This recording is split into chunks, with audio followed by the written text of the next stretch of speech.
covered in sparkling snow, lived two best friends, Gerder with hair as sunny as buttercups, and Kai with eyes as blue as winter skies.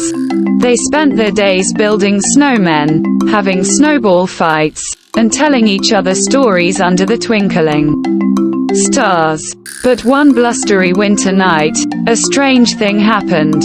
A chilling wind howled, carrying whispers of a magical snow queen who lived in a faraway ice palace. As Gerder and Kai played outside, a flash of light blinded them. When they opened their eyes, Kai was gone. Gerder, heartbroken, knew she had to find him. She bundled up in her warmest clothes and set off on a brave journey.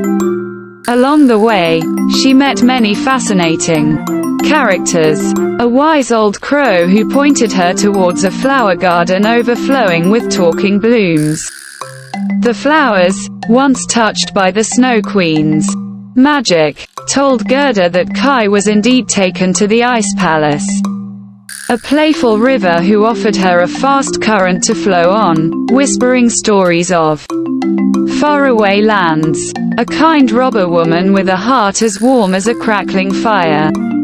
The robber woman, touched by Gerder's determination, helped her escape on a reindeer. Finally, Gerder reached the magnificent ice palace, its walls shimmering like frozen waterfalls. Inside, everything was cold and crystal clear. There, she found Kai, pale and emotionless, playing with sharp shards of ice. But Gerder wouldn't give up. She rushed to him, tears streaming down her face. As her warm tears fell on Kai's cheek, a tiny shard of ice that had lodged in his eye melted away. In that moment, Kai recognized Gerder, and the warmth of their friendship melted the ice around his heart. Together, they escaped the Snow Queen's grasp, their love and friendship stronger than any magic. Back in their cozy town, with the spring sunshine chasing away the winter chill, Kai and Gerder continued their adventures, forever grateful for the power of love and friendship that had brought them back together. In a cozy little house, nestled between a bakery and a bookshop, lived a girl named Lily. Lily had a gap-toothed grin, one of her front teeth stubbornly clinging on for dear life. One morning, after a breakfast of toast and strawberries, Lily wiggled her tooth. And wouldn't you know it, it popped right out. Lily, wide-eyed with excitement, wrapped her tiny treasure in a tissue and placed it under her pillow. All day, she dreamt of the Tooth Fairy. What would she look like? What kind of gift would she leave? As night fell, Lily snuggled under the covers, a mixture of nervousness and anticipation bubbling in her tummy. Just as the moon reached its peak, a flurry of sparkling light filled Lily's room. There, hovering beside her pillow, was a tiny creature no bigger than her thumb. She had shimmering wings like dragonfly wings, and a dress woven from moonlight. This was the Tooth Fairy. The Tooth Fairy smiled, her voice like tinkling bells. "Thank you for taking such good care of your tooth, Lily," she said, taking the wrapped treasure with a gentle touch. In its place, she left a shimmering silver coin. Lily, speechless with wonder, watched as the Tooth Fairy fluttered towards the window. With a sprinkle of sparkling dust, the Tooth Fairy zoomed out into the night, leaving a trail of twinkling lights in her wake. The next morning, Lily woke up with a smile. The silver coin felt cool and magical in her hand. But more than the coin, it was the memory of the Tooth Fairy's visit that filled Lily with joy. From that day on, Lily brushed her teeth extra carefully, eager to keep her smile healthy and strong, ready for her next encounter with the magical visitor from the night. In a bustling coral reef lived a tiny, shy seahorse named Shelly. Unlike his bright, boldly colored siblings, Shelly was a pale, see-through fellow. He longed to join them on their adventures, exploring shipwrecks and playing hide-and-seek among the swaying anemones. But Shelly was convinced his translucent body made him invisible, and invisible meant unnoticed, unwanted. One day, a ferocious storm swept through the reef. The current tossed Shelly far from his family, swirling him towards a dark, unfamiliar part of the ocean floor. Scared and alone, Shelly squeezed his eyes shut, wishing desperately to be invisible. Suddenly, a gentle voice startled him. "Little one, why are you hiding?" Shelly peeked open one eye. In front of him was a wise old anglerfish, her bioluminescent whiskers glowing softly. Hesitantly, Shelly explained his fear of being invisible. The anglerfish chuckled, a sound like rustling seaweed. "Invisible? Nonsense. Look closer." Confused, Shelly looked at himself. But this time, something was different. His see-through body shimmered with an array of rainbow colors, reflecting the vibrant coral around him. It was like a living kaleidoscope. "You," the anglerfish explained, "are a glass seahorse, a rare and beautiful creature. Your transparency allows you to blend in and see things others miss." Emboldened, Shelly swam around, marveling at the world from a new perspective.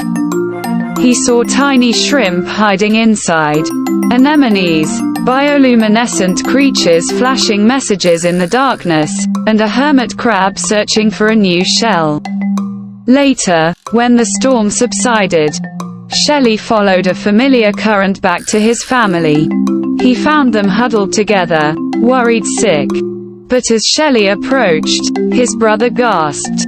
"Shelly, you're amazing. Look at all the colors you can see." Shelly, no longer afraid of being different, shared his incredible underwater adventure. His siblings were mesmerized by his stories of hidden creatures and glowing signals. From that day on, Shelly became the family's official explorer, using his unique camouflage to navigate dangerous areas and discover hidden wonders. Shelly learned that being different wasn't a weakness, but a superpower. His invisibility became a way to see the unseen, his shyness turned into bravery, and his fear transformed into a life of adventure.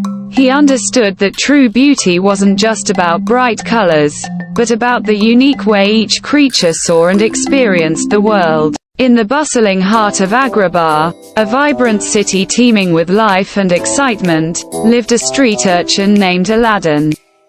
With his quick wit, infectious charm, and a heart full of dreams, Aladdin longed for a life beyond the confines of his humble surroundings. One fateful day, Aladdin's path crossed with a cunning sorcerer named Jafar, who disguised himself as an old man and ensnared Aladdin into a treacherous plan. Jafar, seeking the power of a hidden lamp, tricked Aladdin into venturing into the depths of the Cave of Wonders, a perilous place filled with hidden dangers. Undeterred by the dangers that lay ahead, Aladdin courageously entered the cave, guided by a mischievous parrot named Iago, Jafar's loyal but dim-witted sidekick. As Aladdin delved deeper into the cave's labyrinthine tunnels, he stumbled upon a hidden chamber, where he discovered an ancient oil lamp. Heeding Jafar's instructions, Aladdin rubbed the lamp, unleashing a powerful genie who appeared in a cloud of smoke. The genie, eager to grant Aladdin's wishes, granted him 3 wishes, offering him the chance to fulfill his deepest desires. With his first wish, Aladdin wished to become a prince, believing that this would open doors and grant him the respect he craved. In an instant, Aladdin was transformed into a dashing prince, adorned with rich garments and surrounded by loyal servants. Aladdin, using his second wish, wished to win Jasmine's heart. With his newfound charm and princely demeanor, Aladdin won Jasmine's affection, and they fell deeply in love. Now a prince, Aladdin set his sights on Princess Jasmine, the beautiful and spirited daughter of the Sultan. Jasmine, tired of the constraints of royal life, yearned for adventure and freedom. Aladdin, using his second wish, wished to win Jasmine's heart. With his newfound charm and princely demeanor, Aladdin won Jasmine's affection, and they fell deeply in love. Meanwhile, Jafar, consumed by his thirst for power, grew impatient with Aladdin's indecisiveness about his final wish. Jafar, realizing that Aladdin could thwart his plans, tricked Aladdin into revealing that he still had one wish remaining. With Aladdin's final wish, Jafar tricked him into wishing him into the genie's lamp, trapping Aladdin in a prison of darkness. Jafar, now possessing the genie's immense power, seized control of Agrabah, proclaiming himself the new sultan. Jasmine, heartbroken and determined to save Aladdin, discovered Jafar's. Once upon a time, in a cozy village nestled between rolling hills, lived a curious little firefly named Flick. Unlike his brothers and sisters who lit up at dusk, Flick's light remained stubbornly dark. No matter how hard he wiggled or flapped his tiny wings, no spark would fly. Feeling different, Flick often stayed hidden in the tall blades of grass, watching the other fireflies paint the night sky with their twinkling lights. Why can't I shine like them? He wondered sadly. One day, a wise old owl named Hoot saw Flick's dejection. "Little one," she hooted gently, "your light may not shine yet, but that doesn't mean it isn't special." Flick's eyes widened. "But owl, I want to make twinkling patterns like the others. I want to be part of the night show." Hoot chuckled softly. "Your purpose, dear Flick, might not be the same as everyone else's. Perhaps your light is meant for something bigger, something different." Intrigued, Flick decided to trust Hoot's words. He spent his days exploring the forest, looking for his own way to shine. He helped lost ladybugs find their way home with his soft glow, guided moths to delicious blooms, and even scared away grumpy grubs from munching on precious leaves. One night, a thick fog rolled in, blanketing the village in darkness. Panic filled the air as everyone stumbled around, unable to see. Remembering Hoot's words, Flick knew it was his time. He took a deep breath and with all his might, let out a bright, warm glow. His light pierced the fog, guiding villagers back to their homes and bringing warmth to their worried hearts. From that day on, Flick was no longer seen as different. He was their hero, the little firefly who shone not in the night sky, but in the hearts of his friends. So, remember, little ones, even if your light doesn't shine the same way as others, it doesn't make it any less special. Find your own way to brighten the world, and you might just be surprised by the magic you create. Once upon a time, in a village nestled between rolling hills, lived a kind and curious girl named Belle. Unlike the other children who played hide and seek in the fields, Belle spent her days lost in books, her head filled with fantastical stories. One stormy night, Belle's father, a poor woodcutter, got lost in the dark forest. Seeking shelter, he stumbled upon a magnificent castle, its windows glowing like golden eyes. Inside, he found a table laden with food, but a booming voice echoed, "Who dares enter my home without permission?" Startled, Belle's father took a rose from the castle garden to apologize. But a fearsome beast, with fur like a storm cloud and eyes that flashed fire, emerged. He roared, "A rose for a stolen rose. You shall stay here forever." Belle, learning what happened, raced to the castle, her heart filled with love for her father. "Let him go," she pleaded. "I'll stay here in his place." The Beast, surprised by her bravery, agreed. Every day, Belle kept the Beast company, sharing stories from her books and learning about his lonely life. Though the Beast was scary at first, she saw a glimmer of kindness behind his gruff exterior. They'd have tea parties, with Belle pouring tea for a grumpy-looking Beast who secretly loved her sweet treats. They'd explore the castle, Belle's laughter echoing through the dusty halls as the Beast learned to smile again. One evening, using a magic mirror Belle found, she saw her father, weak and ill. The Beast, seeing her worry, let her return home for a week, with a single, heartbreaking rule: promise you'll come back. Belle spent a happy week with her father, but her heart ached for the Beast, who was no longer just a scary creature, but a friend. True to her word, she returned to the castle, even though it meant leaving her father behind. The Beast, overcome with joy, accidentally pricked his finger on a rose thorn. Belle, remembering a story about a broken curse, cried out, "You're not a monster. You're kind and brave." As she spoke, a warm light filled the room. The Beast transformed. In his place stood a handsome prince, his eyes filled with gratitude. The curse, broken by Belle's love and kindness, had finally lifted. The prince, forever grateful, and Belle, happy to have a true friend, ruled the castle with kindness and fairness. They never forgot the importance of looking beyond appearances and finding the beauty within, just like Belle found the beauty within the Beast. In the bustling town of Bumbleberg, lived Penelope, a bookish hedgehog with a nose always buried in a story. While other hedgehogs played hide-and-seek in the flowerbeds, Penelope preferred the company of fantastical characters and faraway lands within the pages of her books. One dreary afternoon, as rain poured outside, Penelope stumbled upon a strange object by the creek, a tiny, winged contraption sputtering and smoking on the muddy ground. It was Pip, a firefly whose light bulb had fizzled out in the downpour. Penelope, despite her shyness, cautiously approached Pip.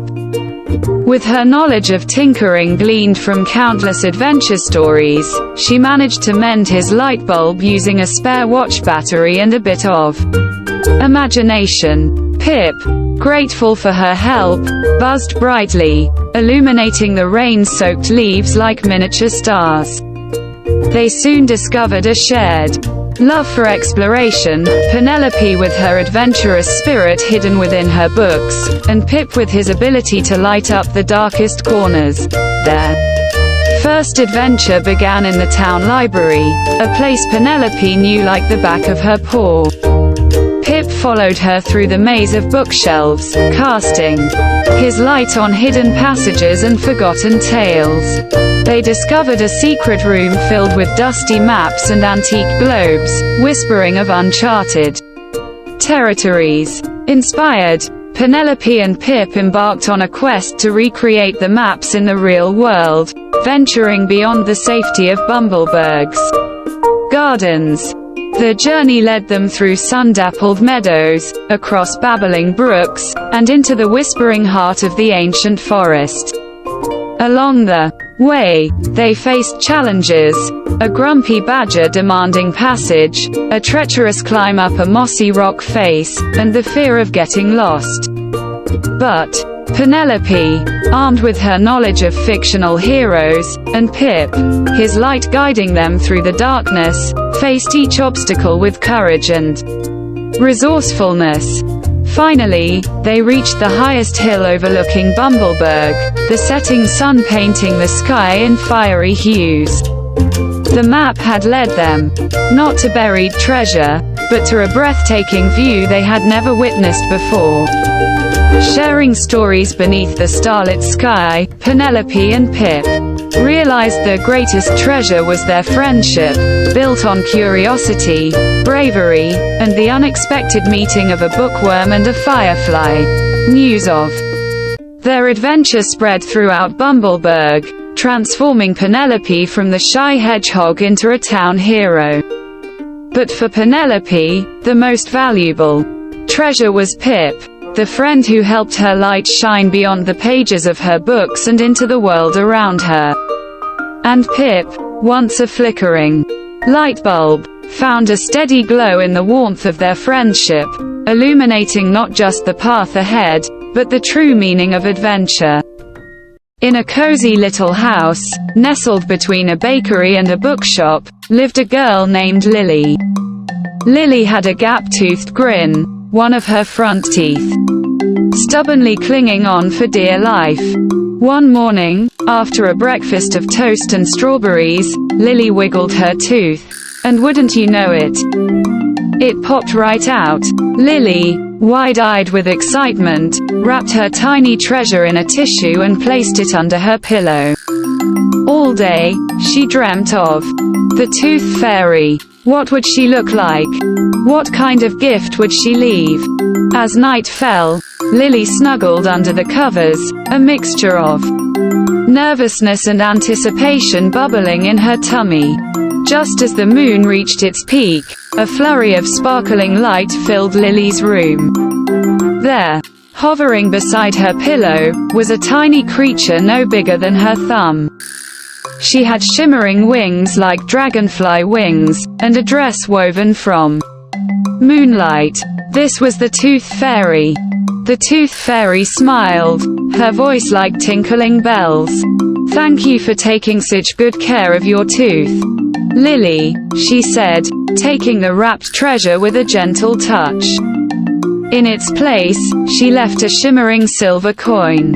Lily, speechless with wonder, watched as the Tooth Fairy fluttered towards the window. With a sprinkle of sparkling dust, the Tooth Fairy zoomed out into the night, leaving a trail of twinkling lights in her wake. The next morning, Lily woke up with a smile. The silver coin felt cool and magical in her hand. But more than the coin, it was the memory of the Tooth Fairy's visit that filled Lily with joy. From that day on, Lily brushed her teeth extra carefully, eager to keep her smile healthy and strong, ready for her next encounter with the magical visitor from the night. Lightning McQueen, the famous race car, was known for his speed. He zoomed across tracks, leaving other cars in the dust. But all he cared about was winning. One sunny day, McQueen was on his way to the Big Piston Cup race in California. He was so focused on being first, he didn't pay attention to his loyal tow truck driver, Mac. Mac, tired from driving all night, accidentally fell asleep at the wheel. McQueen, frustrated by the delay, decided to take matters into his own hands. He unhitched himself from the trailer and sped off, determined to reach the race on his time. McQueen raced through the night, ignoring the beautiful scenery and the friendly towns along the way. He even ended up in a dusty old town called Radiator Springs, which wasn't even on the map. There, he accidentally caused a big mess, tearing up the main street. The townspeople of Radiator Springs, including Doc Hudson, a wise old race car, weren't happy with McQueen's recklessness. They made him fix the road as punishment. While working, McQueen met Sally, a beautiful blue car, and Mater, a rusty but lovable tow truck. Slowly, McQueen started to see Radiator Springs differently. He learned about their traditions, enjoyed delicious car washes, and even participated in a tractor tipping competition, which he surprisingly lost. He even helped Sally organize a town derby race, showing off his skills in a different way. As days turned into weeks, McQueen began to appreciate the value of friendship, teamwork, and the joy of the journey, not just the destination. He even learned some valuable racing tips from Doc Hudson. Finally, the day came for McQueen to leave Radiator Springs and head to the big race. His friends came to see him off, feeling a pang of